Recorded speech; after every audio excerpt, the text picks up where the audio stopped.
I'm very happy to hand it over to our moderator for today for the Fireside Chat with Perry. Asgeir, take it away. Thank you, Perry. Thank you, Jay. I didn't manage to have the fire burning in the behind, but took the standard background. I think Perry has a fireplace in the back. Yes. So I'm in front of the fire. Yes. Imagine the fire there. So I'm very grateful that Perry accepted to take on this journey. We'll see where it leads. But as I said yesterday in the presentation there, it was vital for my PhD thesis to have the Money View as a theoretical framework. Maybe it's a theory in the making. And tomorrow we have the panel where we will discuss the teaching the Money View. But at the end of the second day of the conference, when we have had these interesting presentation and discussion and the Kindleberger keynote yesterday, I thought in this end of the day we could try to discuss these intellectual ancestors that Perry mentions in the course, and also we can tease them out from the book. I mean, the Money View is obviously built on Minsky, and we have the thick, short paper, which I have read 10 times, and it's still giving me something, the Vision of Minsky, which is, I think, a key component behind the Money View. But then we have these two earlier books of Perry that I wanted to try to go a little bit back into, The Money Interest and the Public Interest, from 1920 to 1970, and then Fisher-Black, The Revolutionary Idea of Finance, which might on my timeline be somewhere 1970 something up to 2000 and something until we had the financial crash. And then we have the New Lombard Street explaining that crisis. And so in order to understand these ideas and to get this overview of how the Money View was made, in the New Lombard Street, Perry talks about the modern Money View, and I used the modified version of it, but now it's still in the making, and I really haven't found the old Money View as such, but there are traces in it from some old books that I have here around me as well. So that's how the aim is, trying to find where the Money View comes from.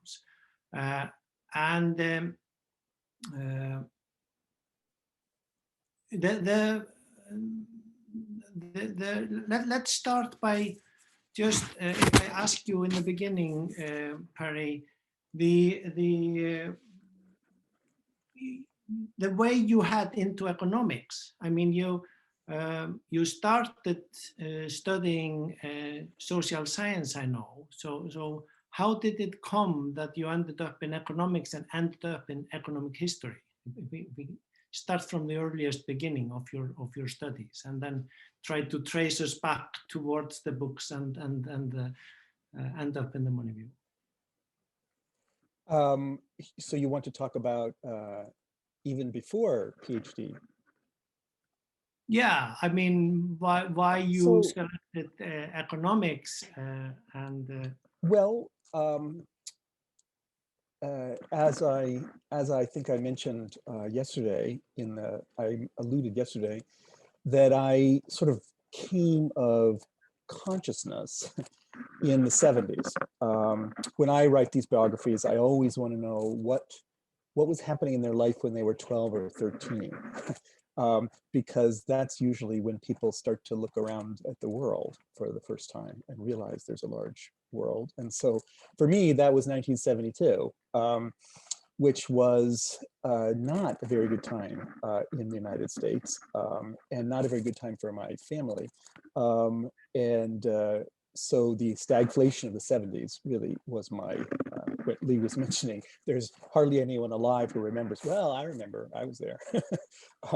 And I was in high school here in Boston. I went to Boston Latin, and Boston was going actually through a lot of difficult times too. This was the era of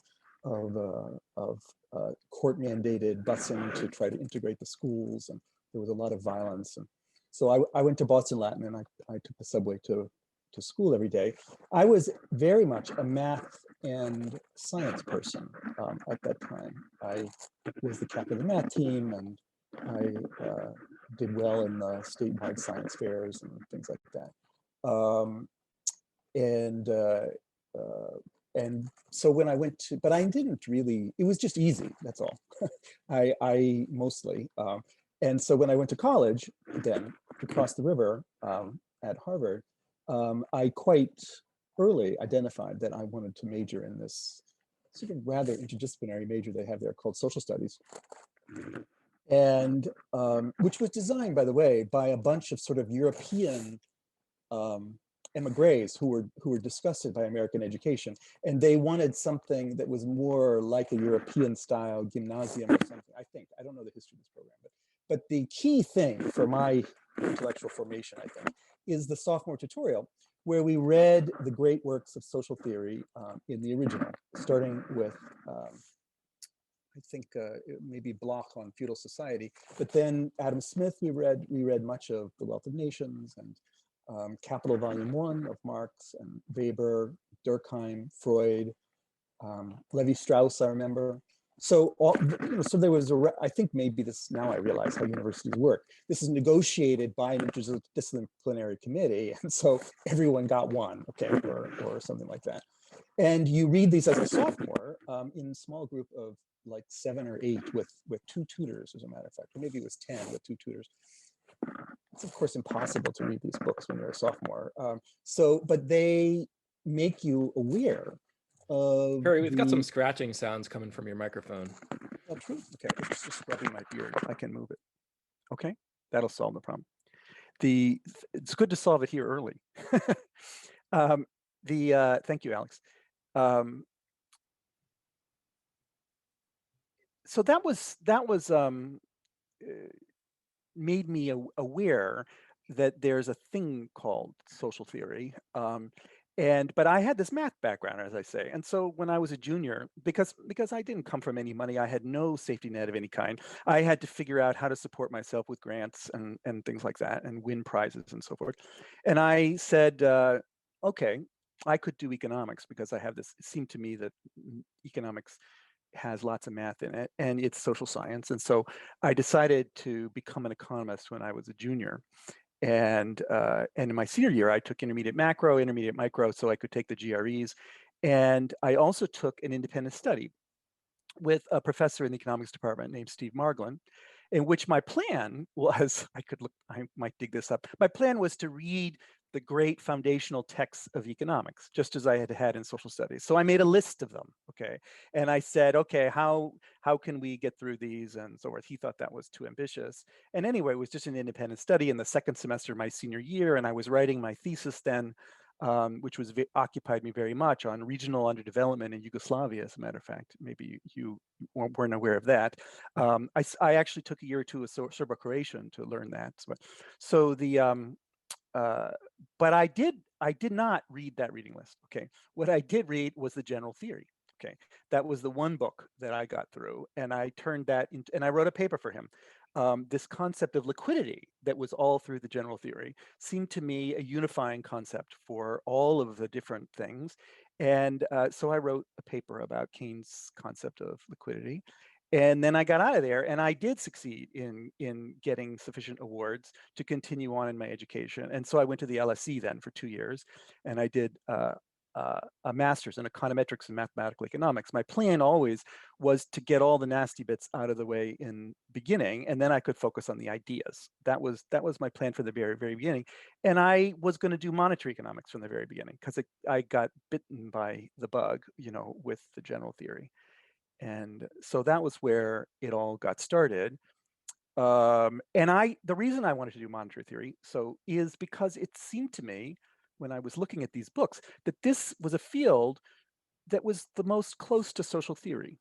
that these were books, this was a field where people wrote treatises, things. And so they're trying to understand society as a whole. And so that seemed to me like the right place to go. When I got into these treatises and started to, I realized, in fact, I was very fortunate that at the LSE, my tutor, not the first year, but the second year, was Douglas Gale, who had just gotten his PhD from Frank Hahn. And he was writing these two books, which actually I guess was just turning his dissertation into books, called Money in Equilibrium and Money in Disequilibrium. They're part of the Cambridge Handbook series. If you look at the introduction to these books, you'll see that he thanks me for reading the manuscript and so forth. He organizes this whole thing as attempts to get around something called the Hahn problem. Okay, so Frank Hahn, he very famous economist, probably known to all of you.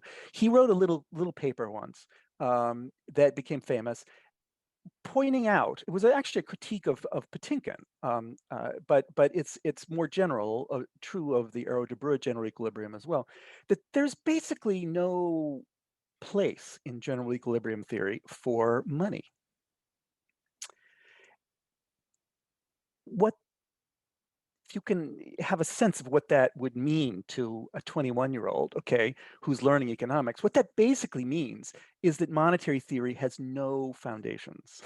The foundations of economics are incompatible with monetary theory. So there's something deeply wrong here. Now, there's huge literature, which he talked about, of different attempts to get around this problem. Little, how economists are, little technical fixes, and let me introduce a friction here, and let me do this and that. But it seemed to me as a young whippersnapper that they're not really taking this problem seriously. This is not a problem that you just can get around by adding a friction or something.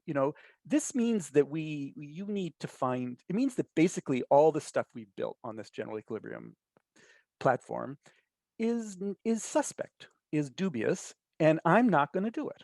I'm not going to play this game because it's not going anywhere. Eventually the fact that it has foundations of sand will be realized and it will all collapse. And so I'm not going to play that game. And so I never did. And that's what I learned in my as a master's student. And then I started my PhD. So can I just link it to the fire we had before? It's similar to Buchheit coming into a new field, finding a spot where there is something wrong, and staying there and digging into it. So This wasn't a new problem. No. This problem had been, I forget, I could look it up exactly when Hahn had written about this. It had been a problem for a while, and but what I learned from my tutor was that hundreds of people have been attempting to address this. Basically, it seemed to me with no success. Okay, he wanted to say how we're making progress on this, but when I looked at it, it seemed to me like you're not making progress on this. You're just spinning your wheels. Okay, that's not going anywhere, and so let me not do that. And I'm not going to fight with you. You want to spend your life that way? Go ahead, spend your life that way. But I am not going to spend my life that way. And so when I went back to get my PhD, it was very much with the goal of spending 4 years, trying to find a better starting place than that. And so I mostly spent, because I had done all the nasty bits in the LSE, I didn't have to take any classes. So I spent 4 years looking around and writing this dissertation, which was called Essays in the Credit Theory of Money, which was 3 different attempts to get some traction on this problem. One was a sort of mathematical formal modeling kind of thing. One was empirical modeling, and one was history. Okay, was history of thought, and they were, they were explorations.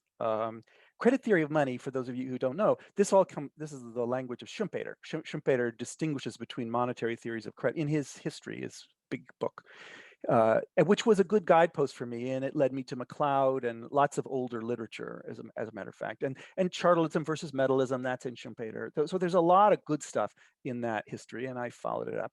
And I had lots of time because I wasn't taking any classes, so I read lots and lots of books, and I spent my time in the library. And I taught introductory economics too, so I learned how to teach because I knew I would have to have a day job. Okay, if I'm going to sustain this for a while, I have to have a day job, and so I have to be. No one pays you to do intellectual labor.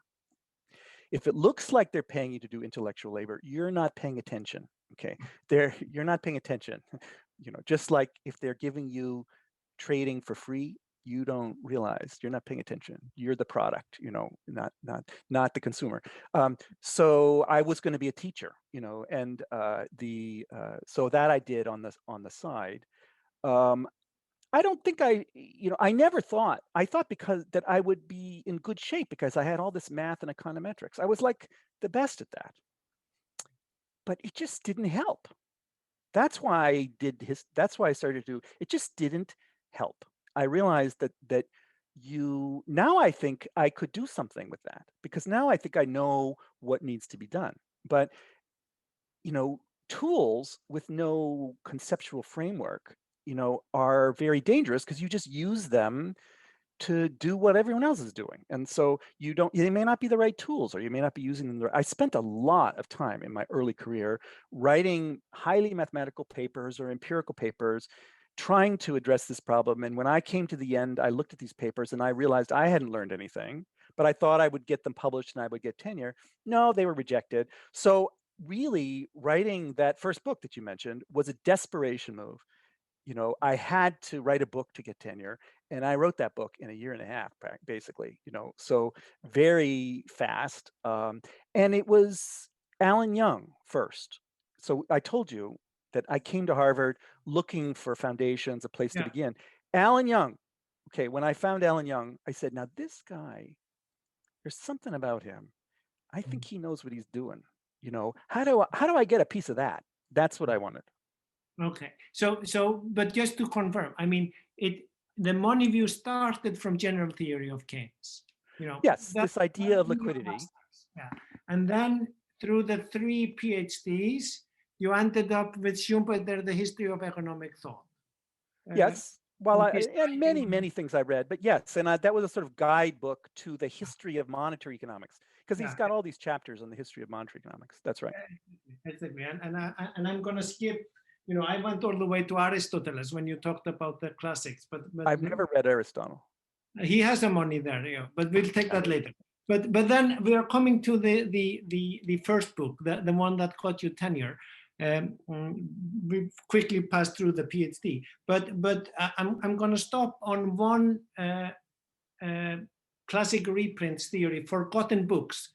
And I'm going to do same as you yesterday, because I want to, I think, the Money View is about what money is. So in chapter 1, in currency and credit, Hawtrey, you're talking about Hawtrey. Yeah, Hawtrey. Yeah, sorry.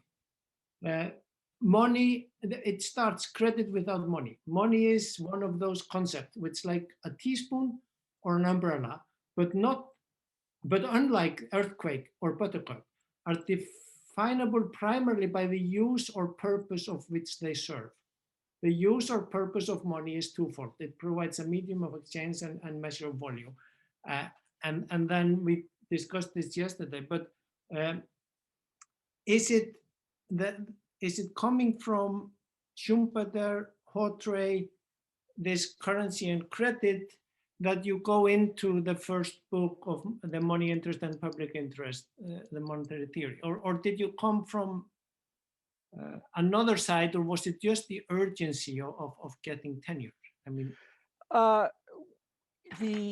I wrote an article about Alan Young, okay, because as I say, I was looking for a place to start in monetary theory. And I wrote an article on the monetary theory of Alan Young, which I submitted to the History of Political Economy journal.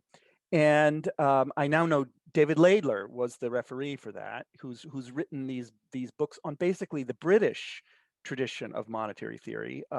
You should read them all. He was a student of Friedman, actually, so he has this sort of monetarist background, but he's a historian of economic thought, and he as referees do, poked me a little bit, and then I impressed him, and they published it. So my department chairman encouraged me. He said, well, maybe you can flesh this out and do more of that. And so I did. I fleshed that article into like a third of a book. And they said, oh, you're never going to get tenure. You don't have enough journal articles or something. They said, do you think you can write a book? I said, yeah, I can write a book. If I could have written a book 5 years ago, I'd be fine now. Well, who's the next person? So they didn't believe that I could do another person, because they said, oh, obviously you fell in love with Alan Young and you really identified with him, and that was all. I said, no, I can fall in love with other people. So that's what I did. And I looked around for a second person. And I did look at Angel, because Angel, I was in the archives at Pusey. In fact, this could be helpful to the younger people. I thought to myself, here I am at Barnard College, okay, women's college, part of Columbia, second-class citizen in the university, and you have all of these high-powered, names that everyone knows who write textbooks in money and banking across the street, who have graduate students to assist them and lots of grants and everything. I don't have any of that. Okay, what do I have to compete with them? I said, oh, I have a Harvard library card, because I'm an alumnus and I can go to Pusey Library where the archives are. And I read through all of the correspondence of Alan Young, and I really absorbed that. And it was the new experience. I'd never been in the archives before. And to read somebody's mail and to enter into their mind through that, and to collect everything he ever wrote and to track it all down. Thank God, Widener Library is like the best library in the world. So there's no such thing as something published that Widener doesn't have. So you can get all of that stuff. And so I very much, became Alan Young. I really identified with him. And that's how come I knew about Angel. And I thought about Angel as the next person. Like, let me just follow the lineage. And it wasn't really right, because he was sort of petered out or whatever. And then I found Alvin Hansen. And that made me realize that Alan Young had come from this American institutionalist, this Ely world, okay? And so did Alvin Hansen, okay? So that's what I was following. I was following the American institutionalists, okay? And so I then did Alvin Hansen, which was very important, because he was the interpreter of Keynes for the Americans. And he had been, he was hired at Harvard during the Great Depression, at like 35, 37, something like that. And was supposedly a turncoat. He was a conservative, and then he became a Keynesian. So I followed him for a while. Very interesting character, a son of immigrants from South Dakota. That's the second person there. And when I finished him, I had to find another person, and I looked at a number of possibilities. And I thought, for example, of Tobin or somebody, and they didn't seem like they were in the same sort of.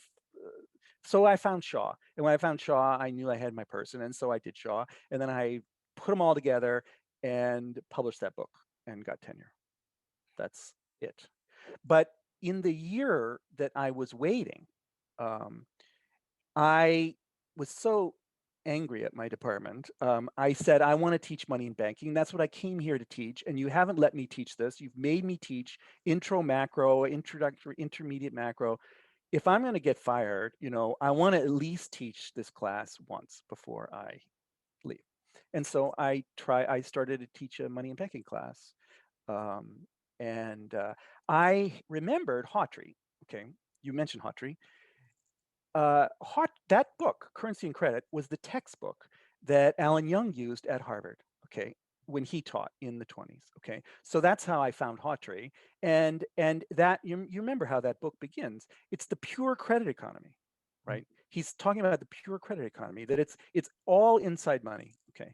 And so that image of the world, I had very clearly in my mind. And Alan Young had said a very important words. He said, oh, the whole banking system it's really just a check clearing system. That's what it is.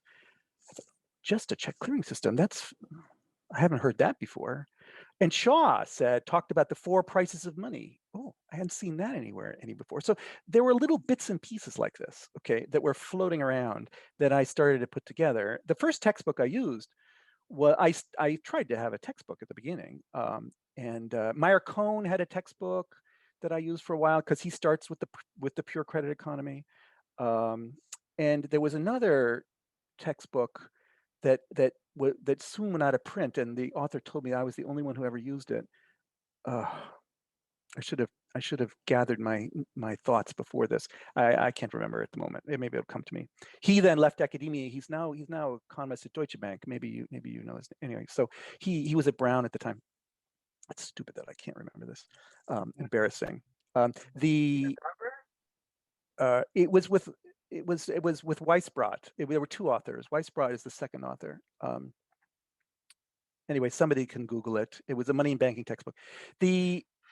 And I got frustrated with these books. In fact, 1987 was not 1987. The long-term capital management collapsed, and so there were lots of things that were going on there.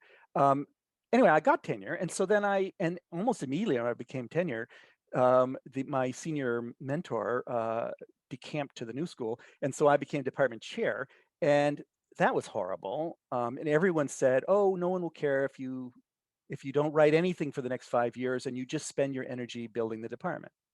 I said, "That wasn't what I bargained for. I'm not going to do that, you know." And so I assigned myself to teach all these new classes that would require me to prepare monetary stuff for the students, so that I would be completely overwhelmed with teaching. It would be a learning experience, another PhD. So that's what I did for the first couple of years until I could get rid of being a department chair. And one of those things was finance. I was teaching financial markets for a while, and also this money and banking class, and topics in money and finance, which was a history of thought course. So I assigned myself all courses that would require me to read the things that I knew I needed to read. And so that's how I did it. And I survived, and Fisher Black book came out of that. Yeah, so let's turn to that. Just in between, I mean, from the acknowledgement of the new Lombard Street, you kind of say this, that this book has taken me 50 years to formulate, and we are now at the. That was a joke. I was 50 years old when I wrote that book. But it did make people think that I was a lot older than that. They were saying, yes, I was 50 years old at the time, so that was marking the decade. Yeah. But it still seems like that you decided on money and liquidity already in the beginning, and even when you got tenure and were in that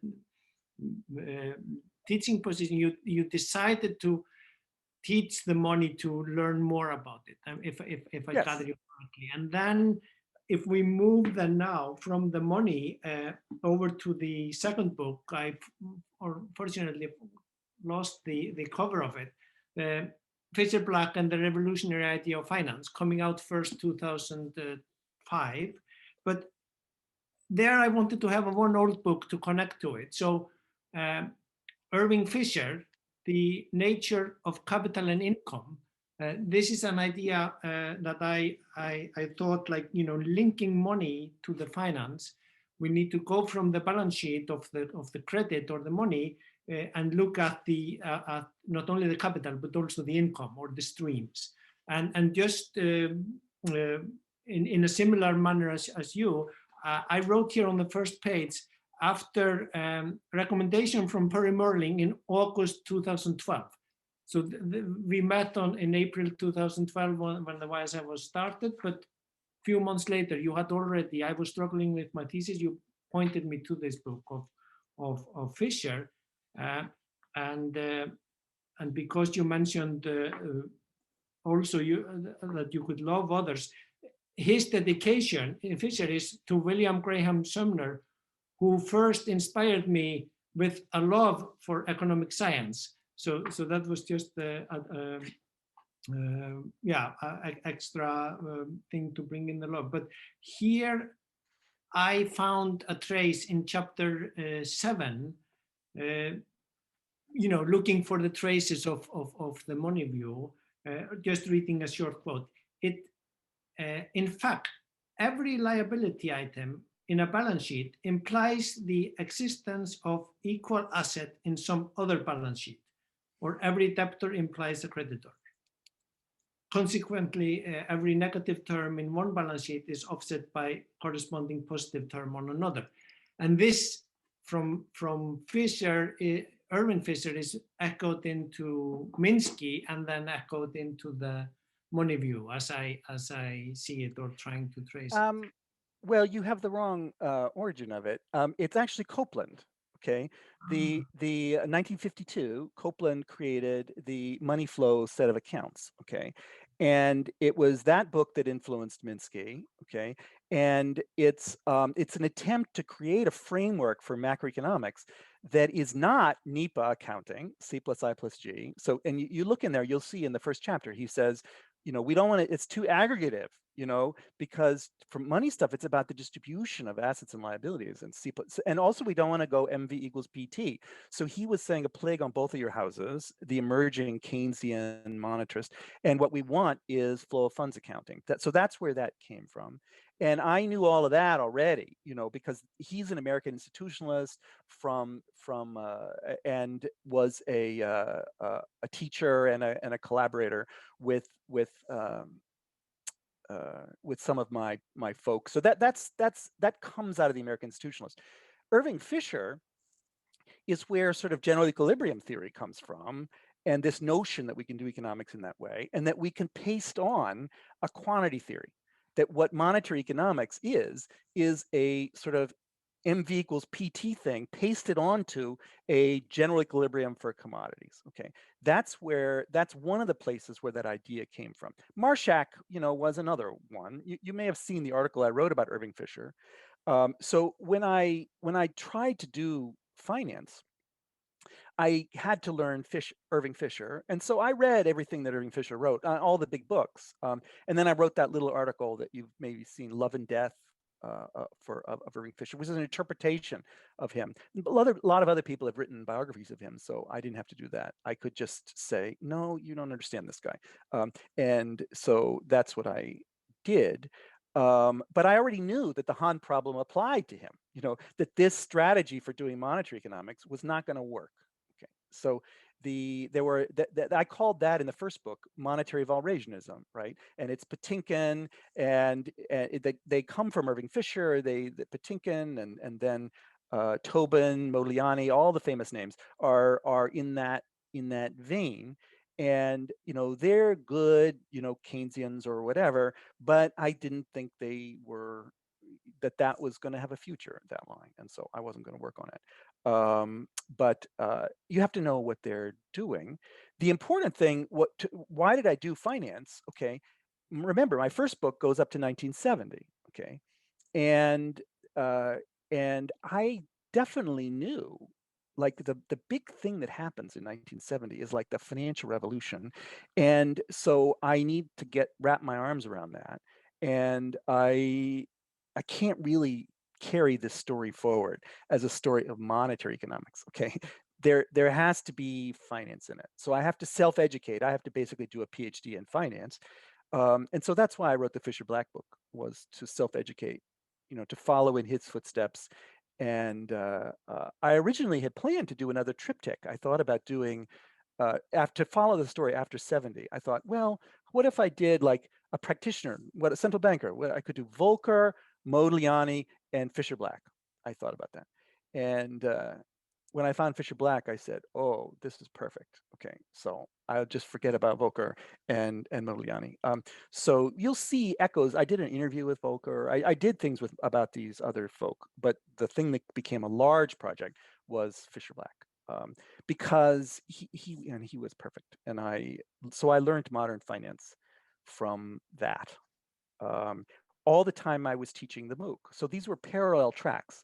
I was doing straight finance, PhD, basically, writing Fisher Black, while I was, developing this MOOC, and I abandoned the textbook and started using Stigum as a textbook. I could go back and tell you exactly when, but so I was doing both of those things simultaneously with the idea that the key was to make them talk to each other. That you're from a university, so the finance classes are in the business school, okay, and the money classes are in the economics department, and they don't talk to each other. They just don't talk to each other. They don't use the same tools. They don't use the same language. And it seemed to me very clear, I'm in Manhattan, that there is no such thing as a financial market that's separate from the money market. These things are completely integrated. And so that seems like the thing to do. And so I was living in both worlds simultaneously, which of course is a psychologically challenging thing to do. And it forces you to integrate them, in order to make sense of your own life, that I'm, in these different worlds at the same time. Mm-hmm. And for those who haven't read it, in the end, I mean, Fisher Black is a man of ideas, and the revolutionary idea of finance from the title is the CAPM, capital asset pricing model, which he learned from Trainer, And I want to just like go briefly into the prologue, because that has a trace to the course. So you described there a wonderful event in '97 when Trainer flew into Boston. So in the Fisher Black book, Trainer is already in there from the beginning, and those who have taken the course know about the Trainer model. But he is kind of an extra player there. Like the model is a core element of the course, but Trainer is just like coming in the prologue here. No, he's in the book too. He was the one who he created the CAPM himself, okay, independently, and never got any credit for it because he never published it. And in fact, Franco Modigliani told him it was wrong, and so discouraged him.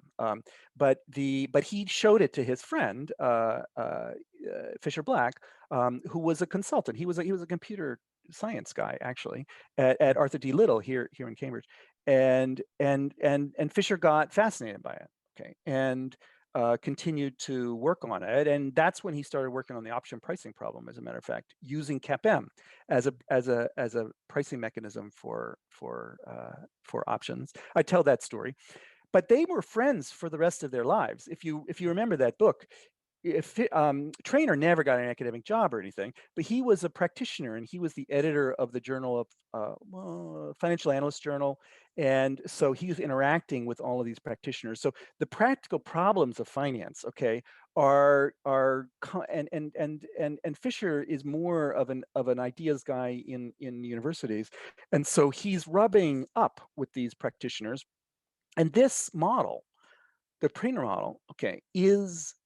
It basically is a story about why the efficient markets theory can't really be true. Once you think about, liquidity and how is it that people are able to trade, dealers have to make money, or they're not going to do that. And so they have to be paid. And so this is a very deep critique that is, however, that you can't get rid of. You can't get rid of that critique, in finance. That the idealization of finance, okay, is that there is frictionless trading, and so we get what the asset prices are. Well, but there isn't, okay, and it's not. And you can get as fantastically fast trading as you want, and you can get all the electronics that you want, but dealers have to make money. Liquidity has to be paid for. That's still going to be true. And so once I found that, I realized when I was teaching the class, maybe back up a bit, this all was all tried out in the class long before it showed up anywhere else. You can't beat something with nothing. So the question was, what is the implicit theory behind the phenomenon that Marcia Stigum is telling us about? We read Marcia Stigum every year, again and again and again, until it absorbed into my soul. And then I didn't have to teach it anymore, and I could use my lecture notes. But it seemed to me that the payment system was the first thing, okay, and settlement. And that's the first couple lectures there, where you're looking at the Eurodollars, the Fed funds, the payment system. But then the second, and that is where all the balance sheet stuff came from, was understanding that. And that was all invented for teaching, Asgeir. It was not invented to publish in journals. It was invented to make sense of what this was in a way that undergraduates could understand and that I could put in problem sets. So the second idea, when I found the trainer model, I said, oh, I can use this in the course now. This is simple enough to teach to undergraduates, and it has very deep implications. So let us take this, and it's a model, so the economists should be happy. So it's a model. And so that's where that came from. And it was all developed in the classroom for making sense of the world and reading the FT every day to the students. And I was very fortunate with those students that they were motivated because they all wanted jobs down on Wall Street. And so they were, if you say we're going to learn the arcana of repo markets, they don't say yuck, they say, oh, goody. And so they were learning alongside me. I didn't know anything about this. They assumed that I was a refugee from Goldman Sachs or something. And no, all my learning is book learning. It's all book learning.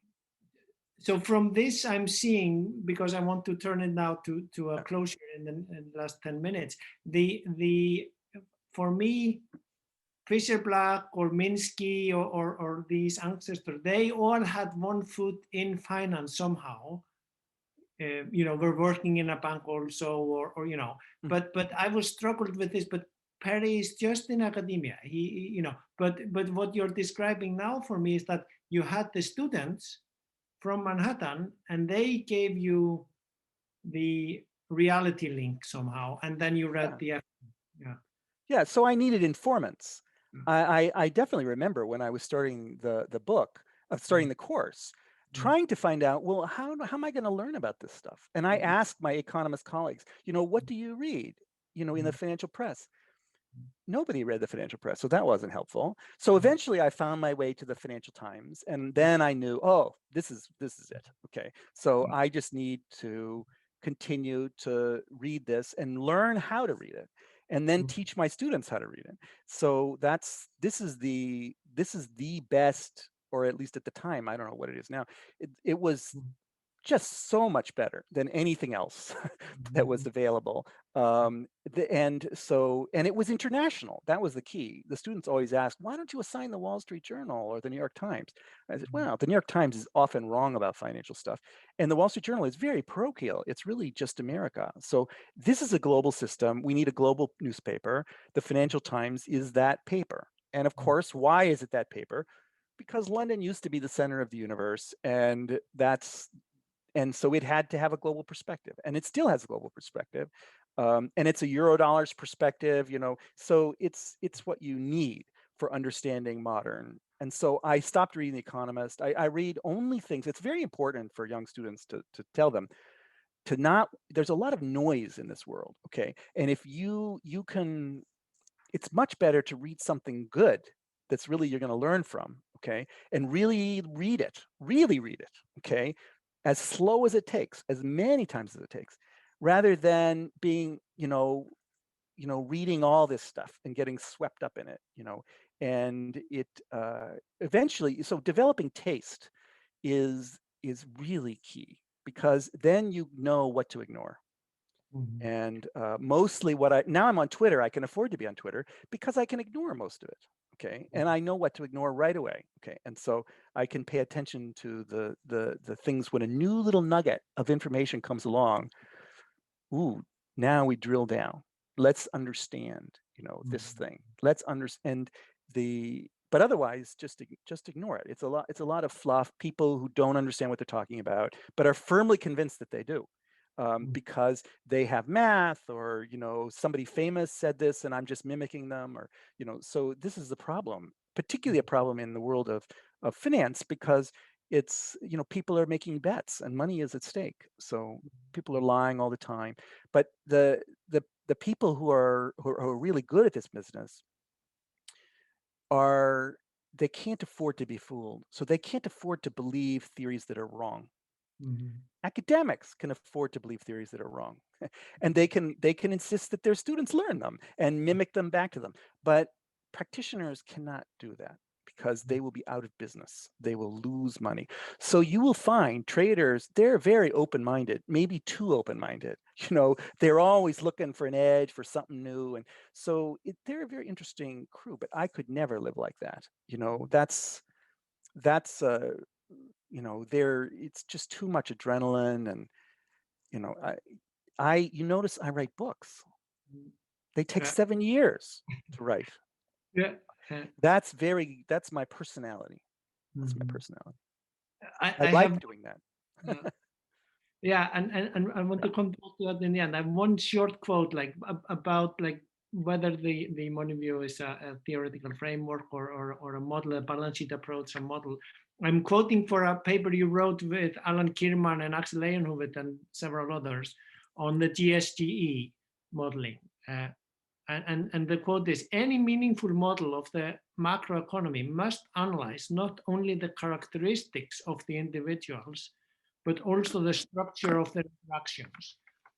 So we've debunked the efficient market hypothesis from the Fisher-Black book, and in this, debunking the main model of the central banks, and with the crisis that you said was good to you, the 2008 and 9 crisis that brought you both this book in just a couple of years, but you had been many, many years preparing it, and the mooc that you had been many, many years teaching and developing.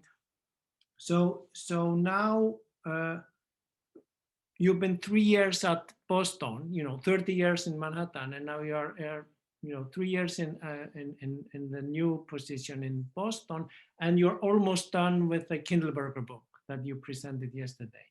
And I'm gonna throw up in the end, the quote you had from Kindleberger yesterday was that we will have uneasy few years. He said in 1970, and we had the Nixon put in 71. So on this timeline of your book, this 100 years from 1920 to 2020, we've had the global world depression, that had, as you describe, in public interest, these 13, 14 I missed that. You froze up there. Disruptive. Yeah, sorry. So I'm linking the 100 years from your first book until the current, 1920 to 2020. And we had this turbulent time of 13 years. You describe from 1931 to 44, until we had the Bretton Woods and the global financial system. And then we had the turbulent period after the Nixon put 1971. We had another 13, 14 years of turbulent time, and leading to the Fisher-Black book then. And now we have the at least 12 years of turbulent time from the financial crisis of 2008. And based on this 14-year period, we should have a couple of more years of turbulent time. And the Kindleberger book coming out hopefully later this year or next year to prepare us for that. So I'm bringing you back into the present, having gone through this history and linking it. How do you see, we can see the course being, having an effect in central banking and a lot of people in banking taking the course, even though it's not turning academia, they are still doing GSGE and still teaching efficient market hypothesis, but we are similar to what Lee Buchheit described in the earlier Fireside chat. We are living extremely extraordinary times now, and you have these books building up to it and explaining to us how the world works. And so by ending, before we open some bottle, what is it that's going to come in these last few years of the turbulent 14 years, and then maybe what's the next book? Well, since you draw attention to that article with Kerman et al., agent-based modeling seemed to me like it might be a method for implementing the Money View. okay? And that you could think of each one as a balance sheet and they're interacting and you could have little rules and see how the thing plays out. And LeBaron, who's here at Brandeis, I actually worked with him and I was trying to work on one of those models and I spent a whole summer programming and doing all of this. And the thing kept blowing up. And that was actually when I began to realize like, oh, that's what the dealers are doing. They're keeping it from blowing up.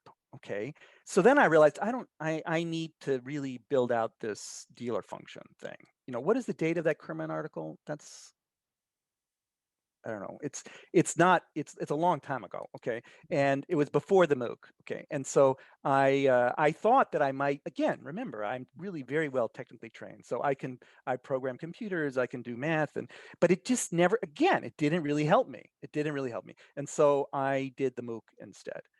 So fast forward, why did I leave and come to Boston University? One of the, I mean, there were push factors and pull factors. One of the pull factors is my wife lives here. And so I was reuniting my life. But for Boston University in particular, I realized that I had been spending 30 years, you know, in the beating heart of the global system in Manhattan. Okay. And I just didn't know anything about the world outside of that. It was a very, I needed to know, and BU, if you know this, the Department of Global Studies, they're all about the global South, okay? And all of the countries that are in the periphery and are even locked out of capital markets or something. And I thought, I know nothing about that. So if I go there and I have to teach those students, I will have to force myself to learn. And that's what I've been doing the last 3 years, that I've basically re-educating myself about the way things work in the global South, okay?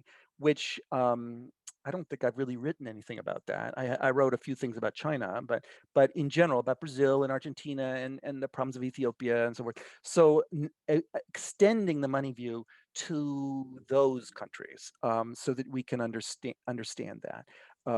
You know, this is why I asked that question of Lee just before here, you know, that's understanding that the binding constraint for these countries is the balance of payments constraint, and that a lot of to understand them, you need to understand the money view really will help you with that, because that's at the core of this. So that's what I've been doing. And what I plan to do, you were asking what I'm going to do next after Kindleberger. So Kindleberger was interested in the global South too. So that's another reason I was doing Kindleberger, that he thought that what we really need is to revive global capital markets and money markets and integrate the North and the South. The reason he thought that was from Hansen, that Hansen thought that the stagnation hypothesis, that the US was a goner and you really needed new fresh blood, and that was what the global, so that what we did to get out of the depression was to develop the underdeveloped areas of the United States, the Tennessee Valley Authority, and what we need to get out of the post-World War II slump would be to develop the underdeveloped countries. That was his idea, and I think Charlie basically bought into that. And the problem was capital flows. How do you get that financing thing going? Okay, well, I think he's basically right about that. It's just maybe 50 years too early.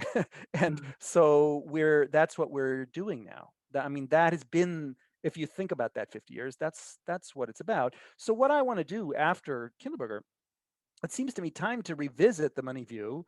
The MOOC was done in the fall of 2012, okay? And a lot has happened since then. And I did the MOOC to avoid having to write a textbook because it was just one shot. And maybe I should write a treatise or something now, try to write something where just pulling all these things together. Students have certainly asked for that, you know, that they having it all in, you know, a thin volume, not a thick volume, a thin volume. People are asking in the chat as well, you know. Yeah, so that's my goal for the next one, where it will be something. I only write thin books now, you know. The New Lombard Street, you know, people read it more than once, okay? And they will, Charlie Kindleberger, they'll read it more than once. It's very dense, but it's not very long, and it means you have to read every word. But I found that people, the way modern, you know, youth are, you know, graduate students, they're willing to read every word if it's only 150 pages. Okay. If it's 500 pages, forget it. They won't even buy the book. So it's better to really write short books. And of course, it takes a lot longer to write a short book than to write a long book. So that's what all authors know, because you have to really distill and decide what it is that you are trying to say, instead of just saying all the things and letting them sort it out, which is what most big books are. They're just baggy collections of things. So my books are not collections of articles. They are books. They're written from beginning to end as an arc, as a book, not a collection of articles. And they don't appear until they're books. So this one will appear. I'm doing this in public more than I've ever written any other book. Usually I hole up in the library, but it has seemed that we're living in extraordinary times. And so COVID crisis comes along, people want you to speak about that and other things. So I have been writing it a little more in public than is my normal want. And I created the blog for INET, that was a big move, moving my FT stuff online, and getting used to being in the public eye, and Twitter and all of that, but overcoming my shyness. Left to my own devices, I would just have stayed in my office writing my books and not really caring if anyone read them, because I write them for me. So, but you do need to care. You need a day job, and you do need to care about the audience. Certainly when you're teaching, you have to care about the audience. So I knew about that. So I know how that teaching experience is very good for writing books, because you then are thinking about who's on the other end of the telephone and try to make it entertaining for them, and I love the craft of it. Being an economist, it's a very dry subject, so the craft of writing a life, it's fun. It makes it keeps me going. It's and entering into a human mind, it's very different than being an economist. So it's a good balance. It's a good balance for me. I don't think it would work for you. Everyone has to find their own voice. For God's sakes, don't try to do what I do. You do what you do. Okay. And that's what I'm so happy about this symposium. No one really is trying to do what I do. They're trying to do what they do. They're taking what they find useful and using it for their own. That's fantastic. It makes me happy. I never thought that would happen. This was a course for upper level, economics majors. It wasn't written for you. The MOOC wasn't made for you with you in mind at all. Or you. No, really. There's almost no upper level economics undergraduates who are following this. It's really quite fascinating to me that it turned out to be useful.